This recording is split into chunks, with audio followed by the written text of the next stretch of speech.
Good morning, everyone. If we could all take our seats at 7:30.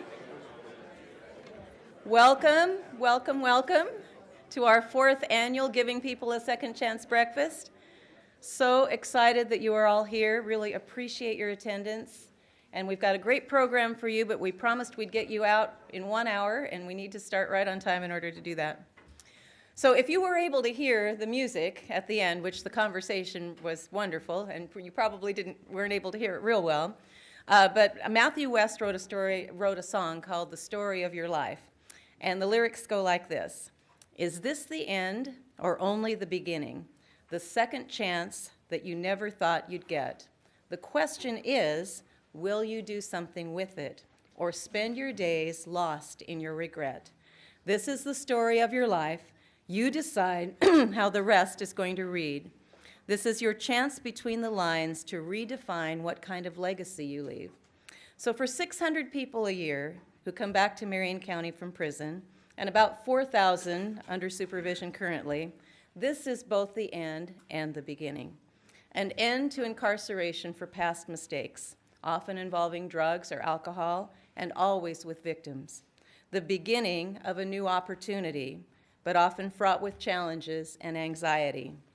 Where will I live? Will I get a job? Will my family accept me? Will I be able to resist the temptations that got me into trouble in the first place? Where will I find new friends if I'm no longer involved in my former lifestyle? So we have a video that will remind you about what we talked about the last 3 breakfasts with lots of good clips, and I think you'll enjoy it.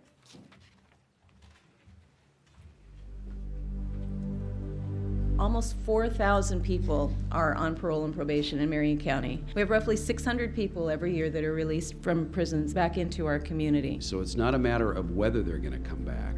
It's guaranteed that almost all of them will come back. The vast majority of people who are coming out of prison are parents. We have to have a strategy that actually captures both the work that the state does through various state agencies, but also at the local level with the private nonprofits that are involved in delivering these services, with the faith-based community and with the business community, to acknowledge this as a statewide and a community public safety issue. The theme this morning is giving chances to individuals who are returning back into society from incarceration. Individuals who need our help bridging the gap from a system of confinement to a system of a free society. Well, this is really a head and heart issue. You can care about it because it makes sense from a logical perspective. It saves the taxpayers money. You can also, from a heart perspective, know that if they become tax-paying citizens, if they become people who are giving back to the community, if they become good, solid parents and good spouses, this is going to help our community all the way around. Everyone's safer and our community is stronger.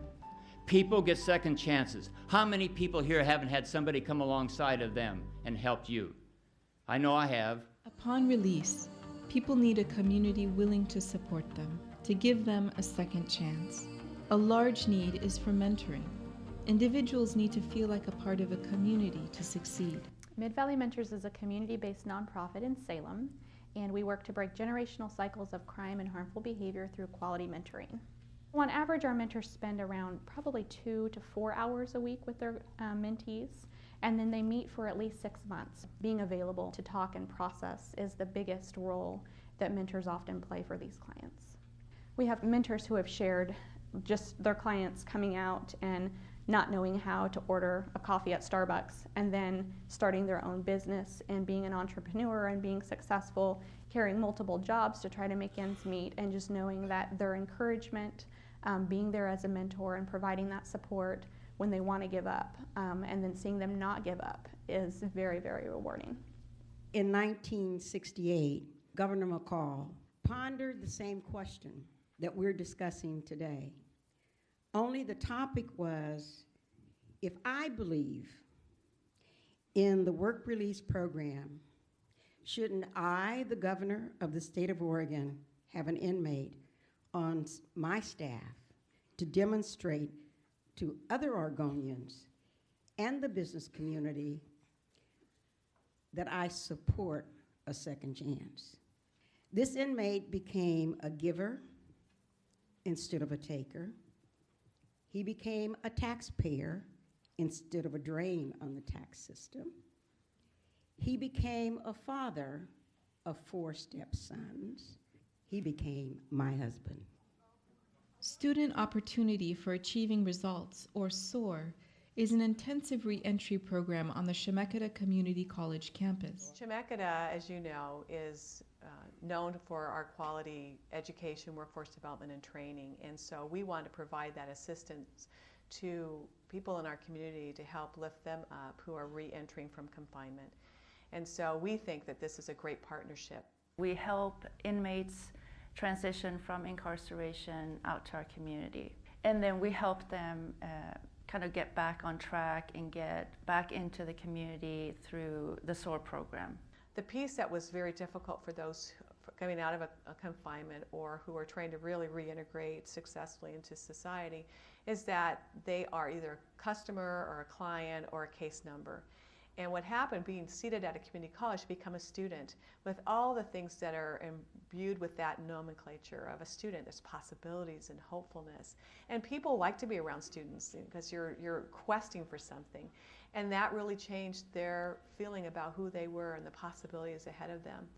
It's very informal. It's not like a regular sort of PO client relationship or working relationship. It's more, they just come and talk about issues or concerns or problems or goals and dreams that they have. And so it's just very informal. Good morning, everyone. My name is Damon, and I'd like to thank everyone for letting me share a little bit about myself.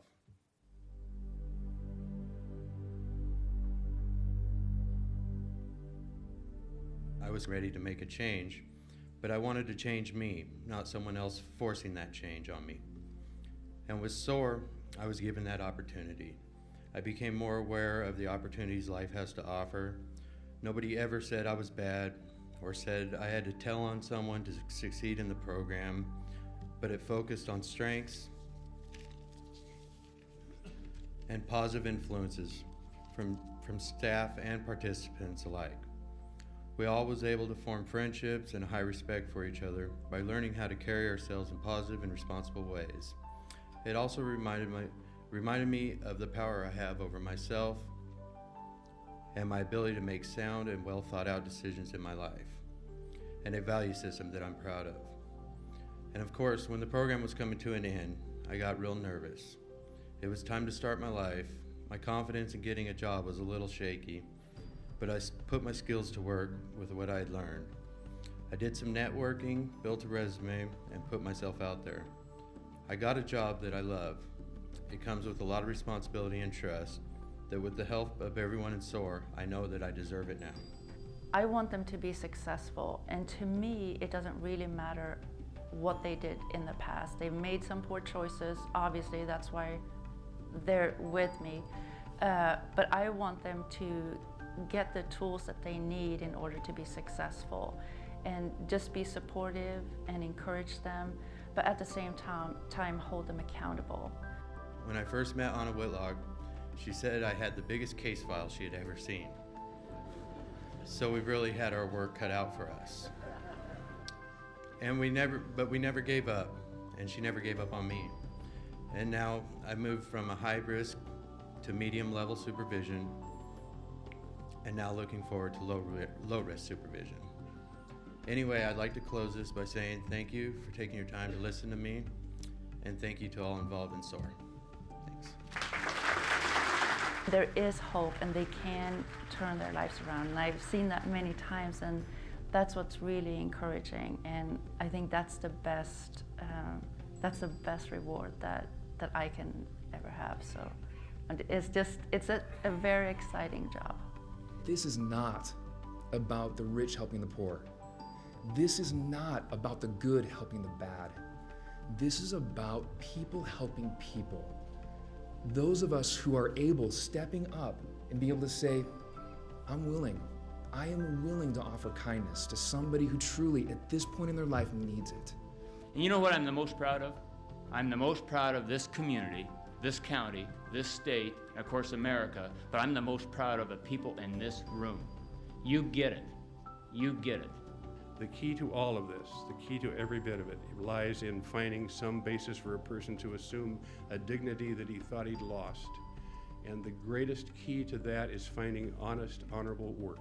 The fact that you've been able to do this in Marion County, I think, is just a testament to the energy that exists with the Marion County Reentry Initiative and how much progress we have made in this subject. It's my hope that once an individual has paid, as we say, their debt, that we have the ability to forgive.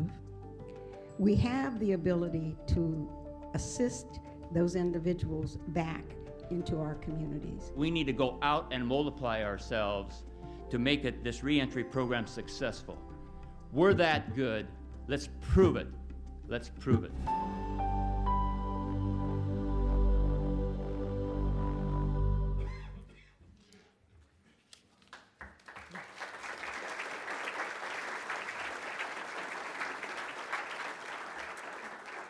So I want to thank Allied Video for being here to do the sound today, and also CCTV helped with some of those video clips that were edited in. So thanks to both of those wonderful organizations in our community. We have a long list of dignitaries here that I would like to recognize now. And since this is the Marion County Reentry Initiative, we'll start with the county people. So we have Commissioner Patty Milne, Commissioner Sam Brentano, Sheriff Jason Myers, if you would stand so people can see who you are, thank you. District Attorney Walt Beglaw, Commissioner Jim Bernard from Clackamas County over here, Commissioner Craig Pope from Polk County, you see Craig? Counselor for City of Salem, Rich Clausen, Cheryl Thomas, Kathy Clark from Kaiser, Pete McCallum from Woodburn, Shantai Platt from Jervis, and Kate Tarter, who's on the Board of Directors of Salem Area Mass Transit District. So those are our local folks. Now at the state level, we have Justice Paul DeMunis from the Oregon Supreme Court, so honored to have you here. Also, we have a number of Marion County Circuit Court judges. We have Mary James, Lindsay Partridge, Dennis Graves, and Tracy Prawl. State representatives, we have Vicki Berger, Brian Clem, and Kevin Cameron I'm going to invite up here in just a second. And then Lynn Harine is here for Senator Jackie Winters. And Lynn has the book about Ted Winters called Lifer, and she will have that for sale out in the lobby after this breakfast meeting. So if you're interested in reading a very fascinating book, see Lynn. And then from Congress, we have Fritz Graham for Senator Ron Wyden, Katie Gauthier for U.S. Senator Jeff Merkley, and last but not least, U.S. Congressman Kurt Schrader, who is here. And Kurt is going to come up now and say just a couple words, and then he will be followed by Kevin. Kurt and Kevin, well, Kurt has been instrumental in helping us get the funding, particularly, and showing a lot of interest in this initiative. And Kevin serves on both the Governor's Reentry Council and the Marion County Reentry Council. So, thank you. Thank you, Adair.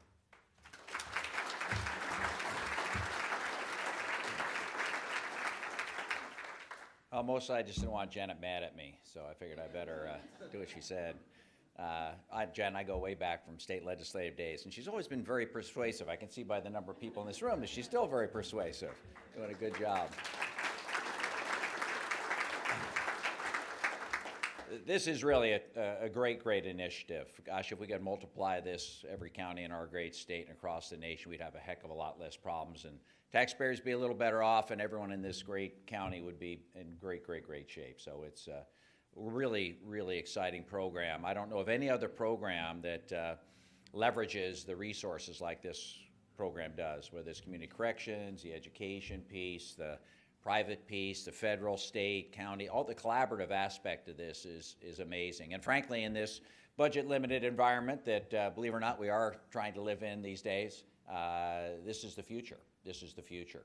I'm very pleased and, just amazed at the number of men and women in this room that have taken time out of their lives to step up and help others that have had a rougher go. Some, they make choices, they've made bad choices, but you're helping get their lives back on track. And the recidivism rate in this county or this state, particularly with this program, is the envy of many other states around the country. It's just pretty amazing what you can do.